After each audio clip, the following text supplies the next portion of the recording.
Cockroach का digestive system समझ रहे हैं। तो यहाँ पर देखना कि कॉकरोच के जो डाइजेस्टिव सिस्टम है उसको 3 पार्ट में डिवाइड करते हैं। एक तो होता है फॉरगट, एक जो होता है वो आपका होता है, एक तो फॉरगट होता है, दूसरा जो होता है वो मिडगट होता है, और तीसरा जो होता है वो हाइंडगट होता है।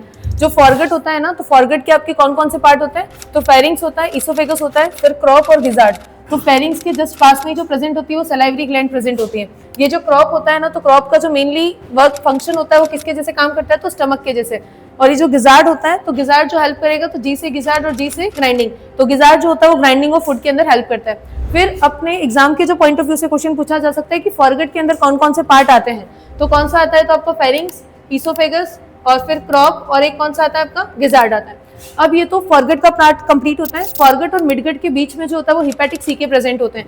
हिपैटिक सीके का जो नंबर होता है वो 6 to 8 होता है, और इसका जो काम होता है वो डाइजेस्टिव जूस का, डाइजेस्टिव एंजाइम्स का फॉर्मेशन करना है, सिक्रीशन करना।